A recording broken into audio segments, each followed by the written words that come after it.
Hi, this is Coach Colette, and welcome to another episode of Coach Chat.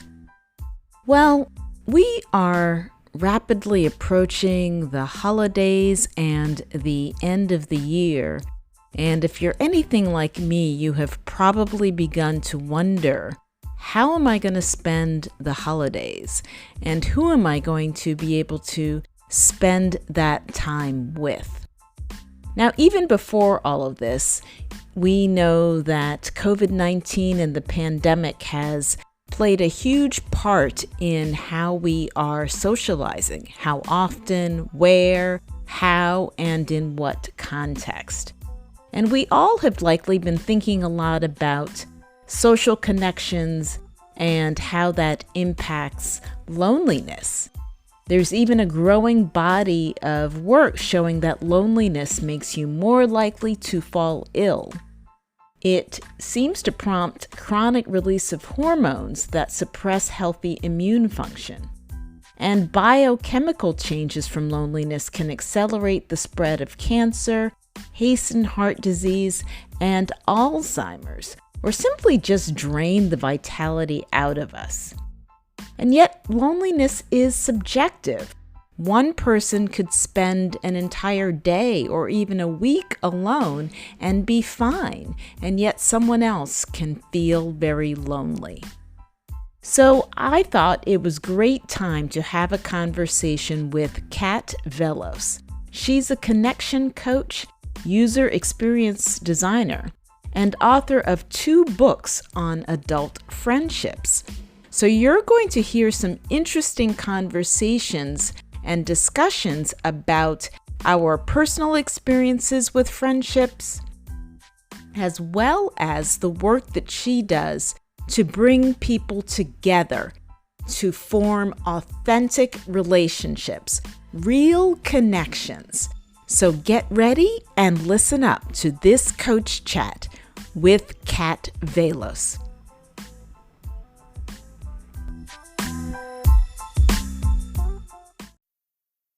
Hi, listeners. I'm excited for today's Coach Chat. I have with me Kat Vellos, who is a user experience designer and author of 2 books on friendship as adults, which is very interesting because, we're not 6 anymore, and maybe it's not possible to make friends on the playground, particularly during COVID.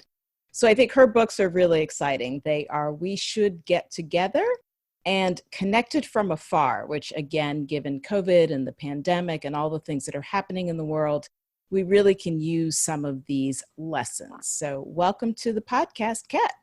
Thanks for having me on the show, Colette. Oh, it's my pleasure. What led you to want to talk about how to make friends as adults?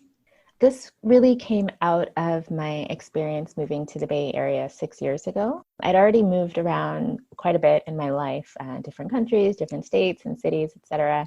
But I'd never really had a difficult time establishing a friend group or a community when I got to a new place. And when I moved to the Bay Area, even though I was meeting cool people all the time and going to events and going to brunches and dinner parties and stuff like that, it was there's a difference between making acquaintances and actually forming deeper friends and community. And I was meeting lots of cool people all the time here, but I found it more difficult to translate a lot of those relationships into reciprocal, regular friends.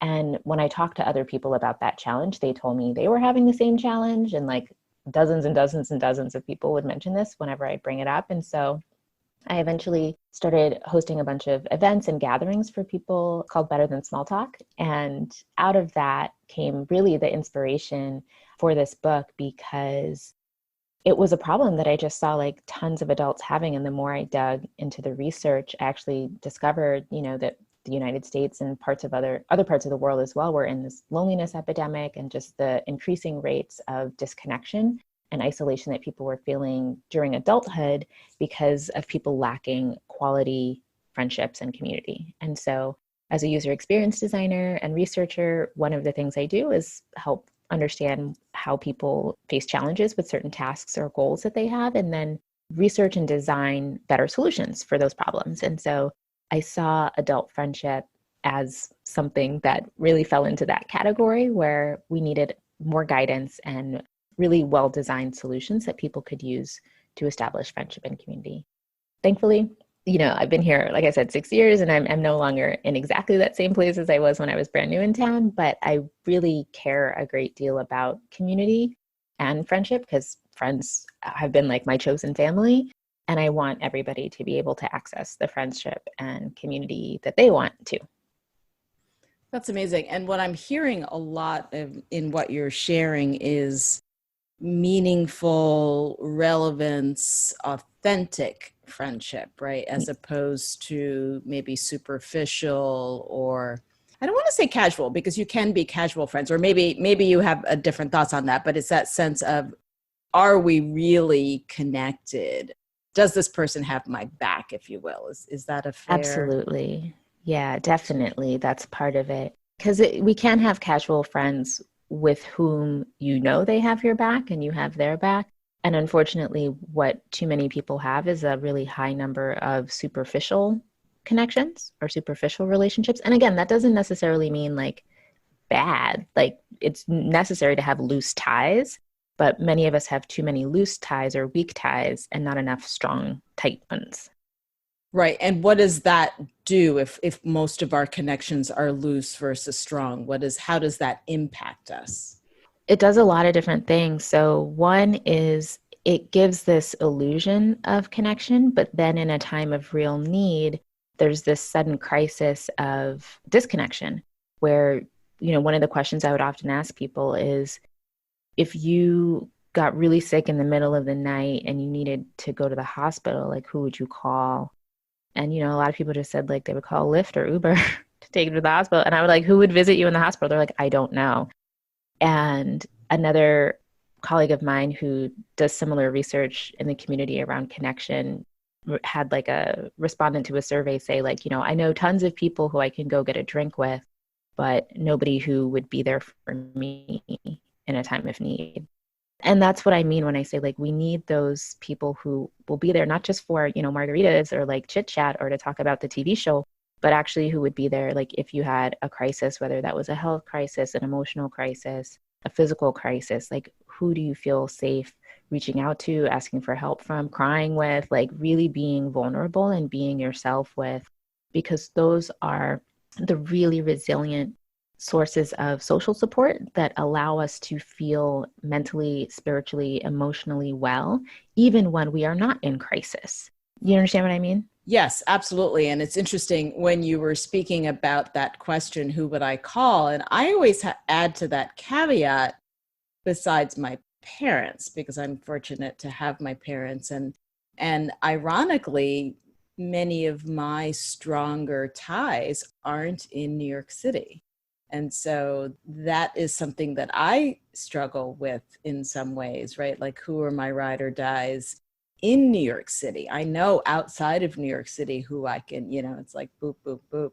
I know before the conversation we were talking about, we both had Corona birthdays, and I had the Zoom girls' night, but the Saturday before my birthday. And, in the end, it was, three of my ride or dies. We were on until like almost midnight, right? But none of them live in New York City. So there is that sense. Do you feel that geography or location matters with this? Definitely. Mm-hmm. And one thing I found really interesting about the Bay Area is that there's a really high level of transiency. In the book, I described the four biggest challenges for adult friendship. The first being hypermobility, which is the sense of certainly pre-COVID, people being really on the move, right? So here, I don't know if it's similar in New York, but people often had like very long commutes to work. And because that ate into their time, they didn't have enough energy for social connection. Similarly, a lot of people move in and out of cities and states and towns, just like I have done. And like you've mentioned, like a lot of your ride or dies are like outside of New York. And so people often have that sense of like, yes, I have like three best friends, but they live in, Pennsylvania, Texas, and Washington, and so it's like when they need someone and they live in New Mexico, it's like, who are they going to call? And so that transiency and that movement of people all the time can create this absence when somebody does need connection. It's useful, of course, to know that you can get that emotional connection via a call with someone long distance. And it's also super important to have connection and a sense of reliable support in the space where you live too, because otherwise it can end up feeling really lonely in your physical space or your geographical space, even though you have those connections at a distance. Right. And it's interesting. So I would say yes to the second part. Obviously, we know New York City, people move in and out. So I'm from native New Yorker, New York City. So my connections in New York City around the time when I graduated from college are different than now, right? Because people that weren't from here have left, gone home or whatever. So we do have that transient nature. I guess commute is different now because we're all working from home. But I think depending on where you live in different boroughs. But it is interesting to think about, and again, speaking personally, when I've thought about in the COVID world. So for me personally, I have yet to take the subway. I have yet to get on the ferry, which is making me very sad about not having been to the beach.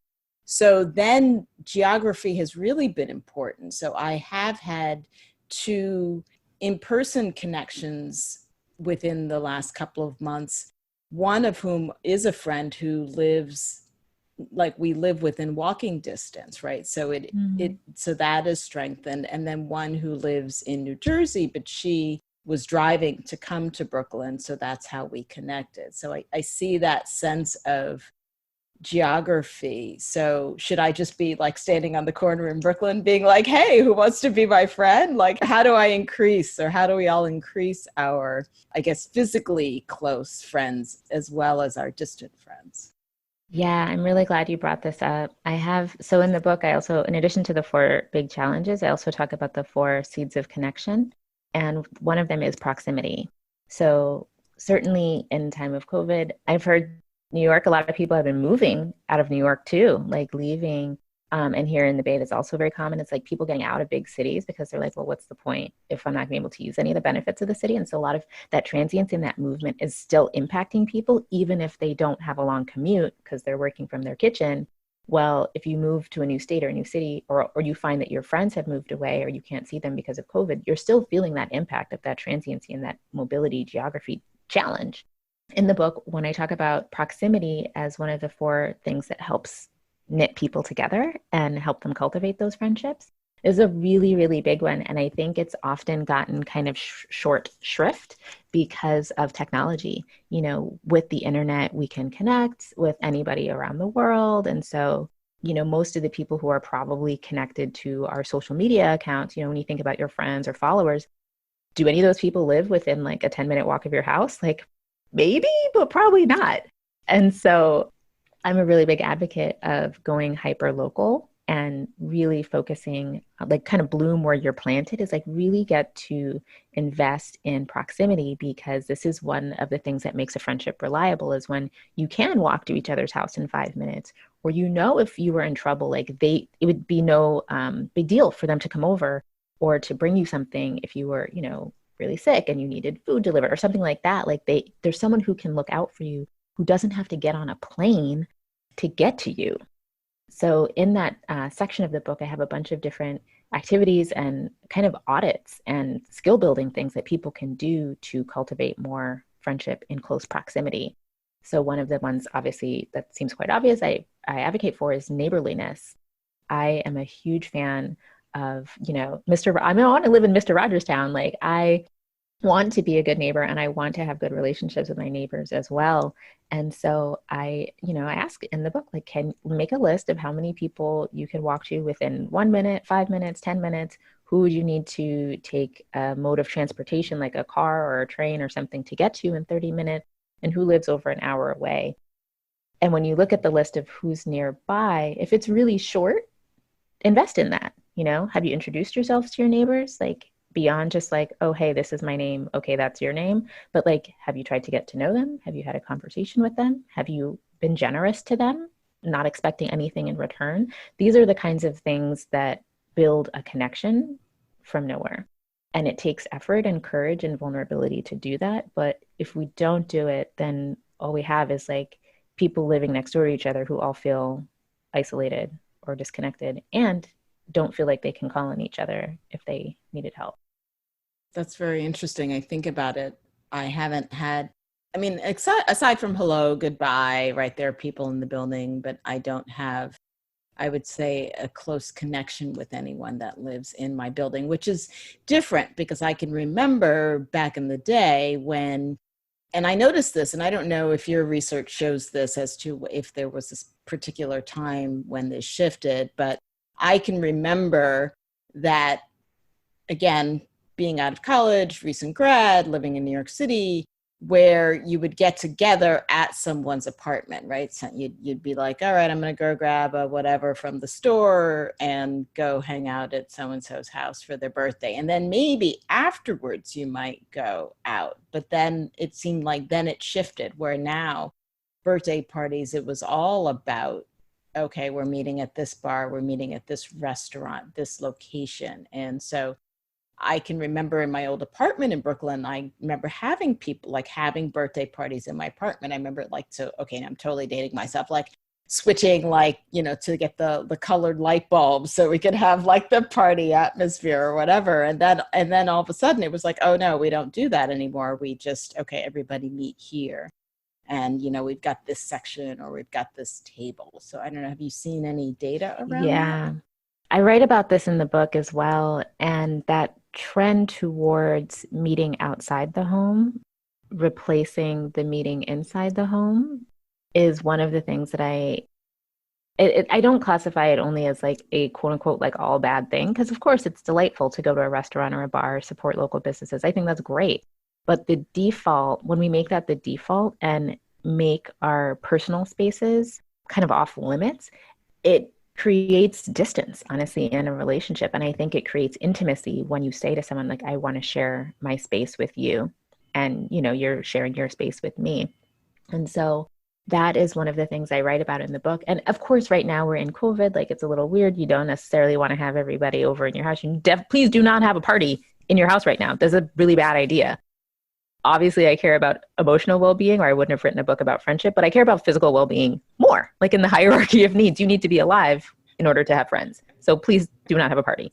But yes, exactly. It's like, I feel like we need that disclaimer on the podcast. We start within podcast is not saying have a bunch of people over to your house right now. Right. And when it is safe to do so, that is one of the things that I really, really, truly believe is builds that closeness and intimacy so much easier than when you're, crushed up in a coffee shop and people are sitting like 6 inches away from you and eavesdropping on your whole conversation. It's like you can have a more relaxed, easeful conversation when you don't feel rushed to get out because the server needs that table for somebody else, when it's not loud and like just a really chaotic environment.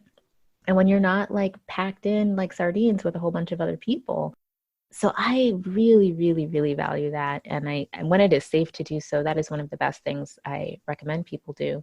And I suspect people will want to do, because right now what we're experiencing is a forced scarcity around having people over or having a party or like sharing your like living room to hang out with your friends, or even like to hug a friend. So like with that forced scarcity, just like anything else in a supply and demand market, like people are going to want it when you can't have it. And so I think it is helping people appreciate the value of those things more right now. And when it is safe to do so, we'll hopefully see more of that. And with that come an increase in friendships. Because it was one thing for me to write this book and advocate for that in the pre-COVID world where that was not an issue. Like last year when I was like, finishing the editing for this, like that wasn't an issue. And it was like a little bit of work to get people to care about that.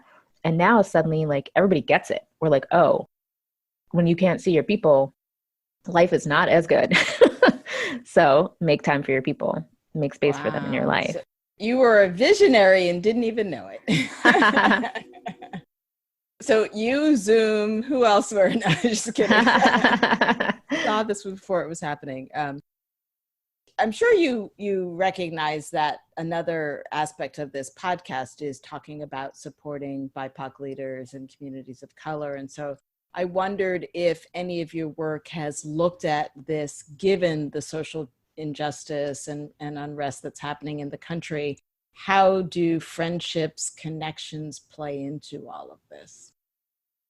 I think it is even more important for BIPOC leaders or community members to have some sense of social support and community support because of the additional challenges that we go through living in this world, in the skin that we have. And it just makes it that much harder to face the challenges of racism, discrimination, bias, whether small microaggressions or really big ones. It makes it so much harder to deal with that when you don't have safe people to talk to or a safe space to go to vent, support, cry, ask for help, whatever it may be. And so, yeah, it's just that much more important.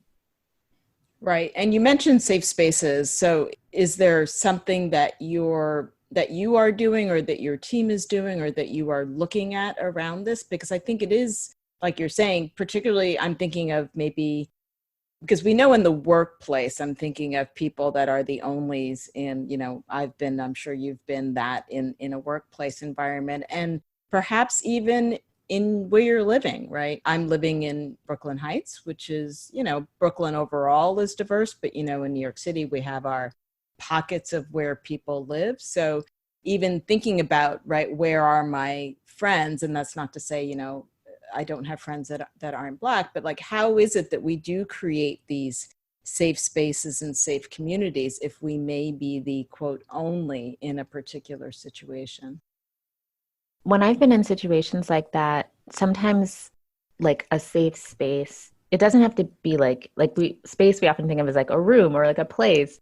But I think that safe people can create a safe space for us, even if it's only one relationship. So when I've been in a situation where I've been the only Black woman in the space or the only Black woman designer on my team, my safe space has been the like one or two people that I felt were like my closest friends in that workplace or in that conference or wherever it may be, who maybe, they were not Black, but maybe they were people of color. And so they understand some of the same challenges that I experience, even though they might be, Southeast Asian or a trans person or a queer person or somebody else who understands what it's like to be marginalized in this society. And in that situation, like even having one relationship or two relationships of people I can go to and I can be my whole self and I know that they respect me and I respect them, like that creates a safe space, quote unquote, in that relationship. Right. I would definitely agree about that. And being intentional about it. I don't know how you think about that, like not allowing it to be happenstance, which I guess is sort of, aligns with your philosophy, right? That looking for those fellow comrades for some reason is the word Yeah, that's coming yeah, to mind. But, it is almost like, I don't like to absolutely. use war analogy, right? But sometimes it feels like we're fighting up against so much, and having that other person that can be like, oh yeah, I get that. I hear you, or I've been there. Totally.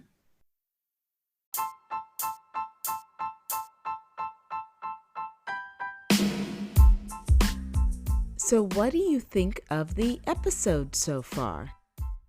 What are your main takeaways? Before we jump into the next segment, I have a question for you. How are you dealing with the uncertainty that this pandemic is creating? The thing is, we all have different responses to trauma. Do you tend to fight or get angry? Flight or run away? Or freeze? Get stuck? We're all being impacted by this situation in different ways. The goal is to recognize how you respond, find healthy ways to release your anxiety so you can take steps to thrive once all of this subsides. It is possible when you start within, and I would like to help you to do it.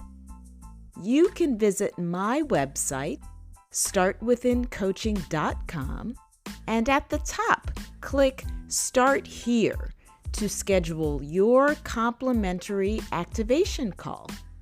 We can talk about what's going on in your life right now, how you are in your mental health and well-being, and where you would like to be when this all ends. So go to startwithincoaching.com and click Start Here to start your journey within.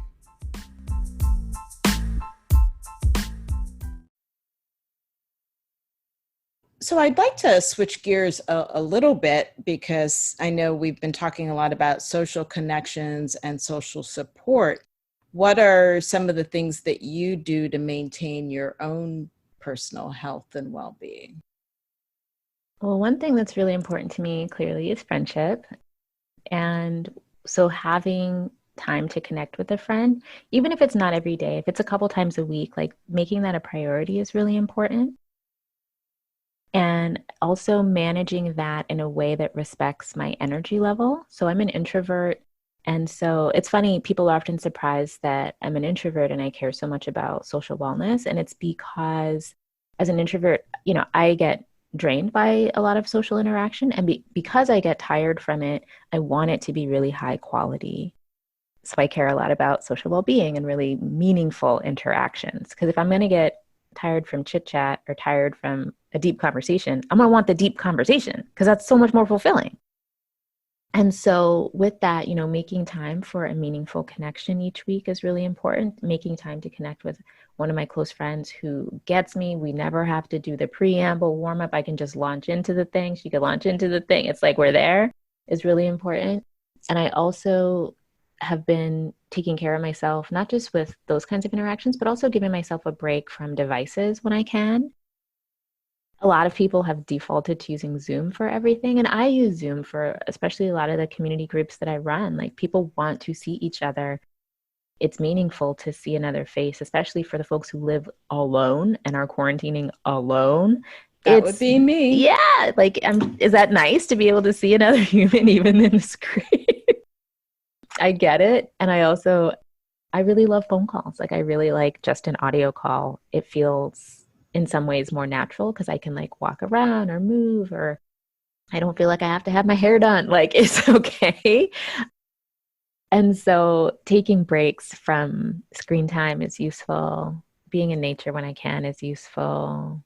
Writing, I've been writing letters to my friends as a way to connect with them without having to be on a device to connect.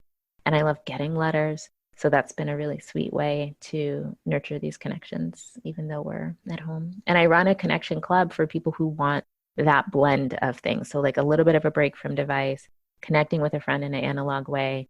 And if they're hungry for connection, having a chance to see other folks that they can build relationships with in the community on the call. Yeah. I want to ask you about that in a minute. I also want to echo the fact, because I know when we were doing the planning for this podcast and it was like a call, and I originally was thinking like call, like why not Zoom? And yet I have also now started to like, it's almost like re-liking, I know that's not a word, but like liking the phone again, because you're right. You get to walk around, so then you get your steps in, right? Because we're all being so sedentary. And there is something different now. I don't know. And I think on the podcast, listeners may realize when I'll say silly things like, it's not just for swiping, like your phone is actually for speaking as well. But I love that you've resumed letters. I hadn't thought about that. It's really lovely. Did you get special stationery? Like, is it now Well, a I've thing? always loved letters. One of my best friends and I were pen pals for 9 years before we even lived in the same city. So we just wrote letters back and forth to each other. And I love, love, love like stationery, mail, stamps. Like I get into it. Like I nerd out. Like I have my dinosaur stamps and my like gardening stamps and the hip hop stamps. Like it is so fun to put those little stickers on envelopes, I'm telling you. It's also so freaking special to see your friend's handwriting and to know that they sat down and for 15 or 30 minutes, they put all their attention on you when they wrote you a letter and wanted to send you something to show that they cared about you. It feels special to receive that. And it feels special to know that when your letter arrives in their box, it's going to be like a sweet little surprise, And I just have always loved it. And I'm really glad to be able to encourage more people to experience that now, because our fast paced, like high tech world, like kind of turns up its nose, I think, at analog ways or ways of slowing down. And I am a huge proponent of slowing down and doing things in simpler, more nurturing, more fulfilling for the soul kinds of ways. And typing an email is necessary, and you can do a lot to connect with a friend by writing an email. And I'm not knocking that, but it's also, man, so special when you can put it in a physical form and let them hold it in their hand. Wow. So that's another thing that we have in common. I think my oldest friend, we began as pen pals, and she used to live in California, and now she lives in Iowa. But that sense of all those years when we were growing up, writing letters, and she's a collector, I would say, because she has scanned and screenshot, sent me pictures of things.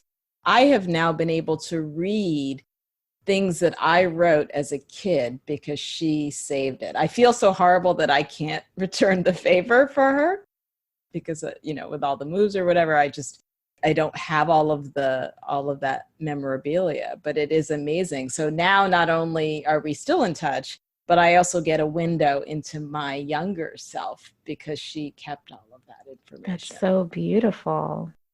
How wonderful.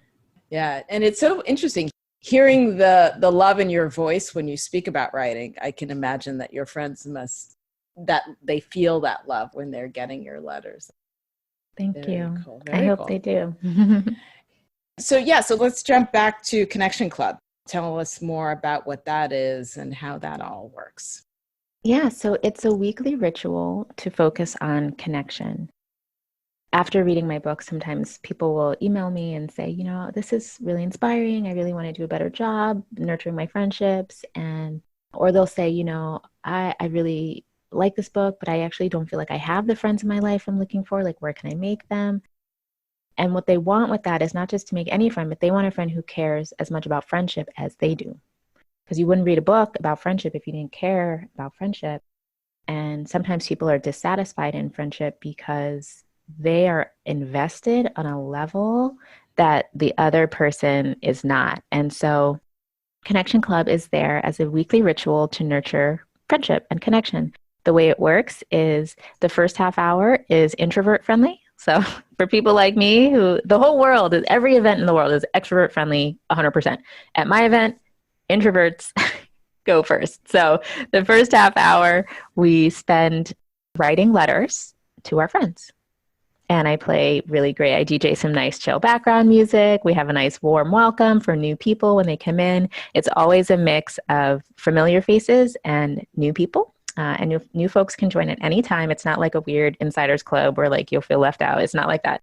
So you come on in, we get situated, we kick it off. We do half an hour of letter writing.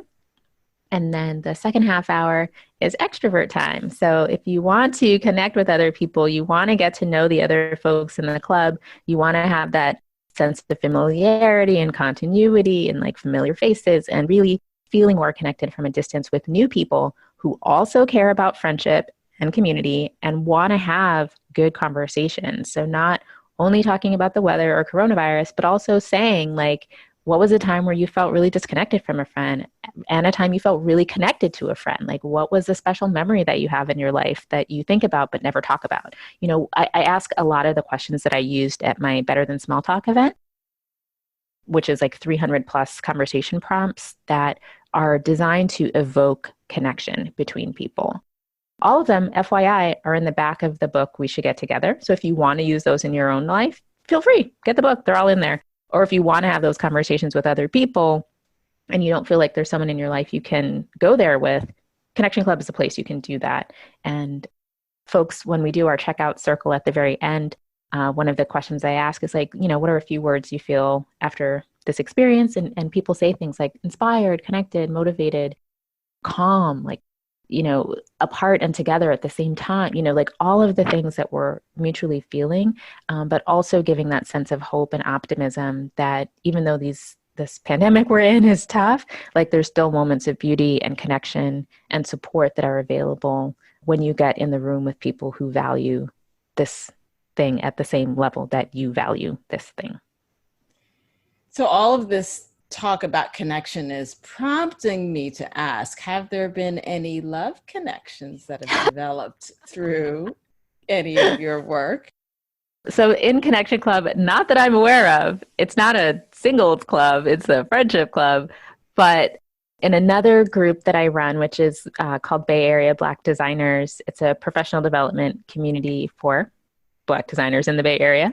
And actually, two of the members in that group started dating a couple years ago. And then this summer they got engaged. So that's the only love connection in a community. Yeah. I had to ask because really, I mean, if you think about it, developing relationships, right? You know, you would like to hope that there's a friendship basis or a friendship foundation to it, right? Yeah. I had to ask, you know. Inquiring minds want to know. Maybe, so if anyone is listening and they haven't told Kat, you might, I'm just kidding. Send her an email, send her a tweet, let her know that, yes, I met anyway. Yeah, exactly. I would want to know if somebody did, I would want to know that. But as far as I can tell, it's platonic because that's the focus of the group. Got it. That's Connection Club 2.0, right? Yeah, hey, maybe. Yeah. I love it. So one of the questions that I ask all of my podcast guests to share and answer to is, what does start within mean to you? So start within means to me first looking inside. So knowing yourself is the first step. When you look inside and really truly know who you are, what you value and represent in the world, what you're looking for, what you offer, what you need, then you're so much more able to be clear with other people and to attract, honestly, the experiences and connections that you're looking for. So start within means first going within, really knowing yourself and being willing to define and clarify who you are and what you are drawing towards you from the world. When you do that, the choices that you make are going to support the things that you need and hopefully support the relationships that you can offer to others in a more authentic way.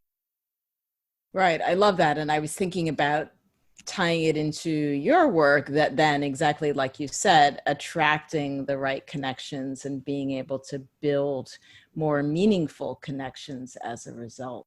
Yeah. Fantastic. I've been so excited to have this conversation with you, and I'm sure our listeners really want to know, where can they get your info, the books, the community? How do we find out about all of this? Yeah, so they can go to my website, weshouldgettogether.com, and there they can find information about the books, information about upcoming events. If they want to join Connection Club, that's all there. They're interested in seeing other writing or interviews or press that I've done. Everything about We Should Get Together is there, as well as Connected from Afar. Both books are available anywhere they buy books. I have the ebooks available on my website.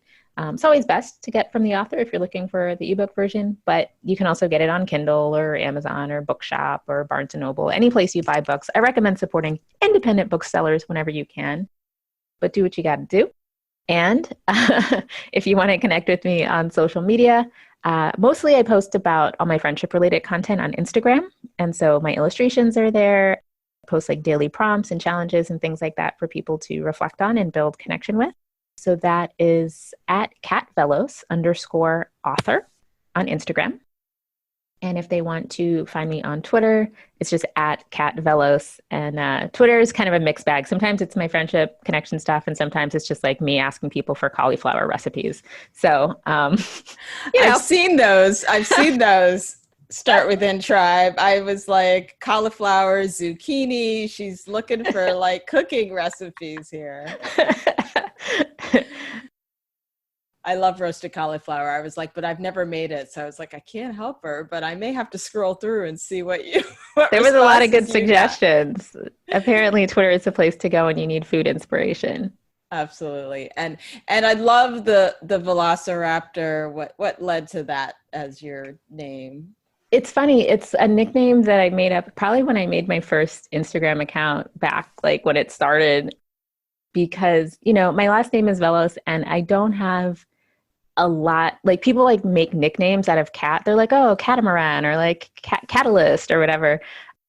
But my last name is like pretty unusual. And so there's not a lot you can do with it. But I really love dinosaurs. And so Velos, Velociraptor, I mean, come on, like I'm maybe one of the only people in the world who can do that nickname out of their last name. So I had to do it. And so that's why that's on my Twitter name. I love it. I love it. There were like 2 questions I needed to ask on the podcast. And so now I'm done because I had to ask about Velociraptor and I had to ask about Love Connection. So I feel complete. Thank you. You're welcome. Thanks for having me on the show. I'm glad I could offer that to you.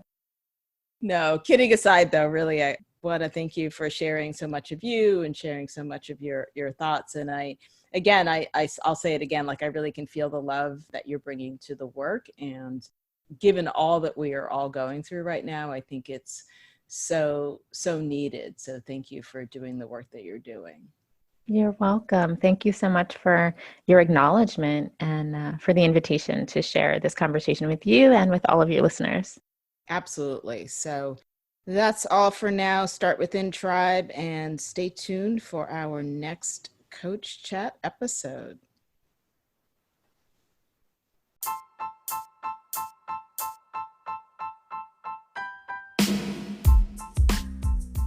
If you enjoyed this episode and haven't already subscribed, you can do so on Spotify, Apple Podcasts, or wherever you like to listen. You also can connect with me on Instagram at Coach_Colette for more inspiration on personal growth and wellness. Want to help us create more great content and host more live podcast events? Then join our Start Within Tribe and support this podcast with a small donation to help sustain our future episodes. Visit anchor.fm/coach-colette/support to get started today. This podcast is truly my passion project, and I really appreciate your continued support. Get ready to start within to finish strong.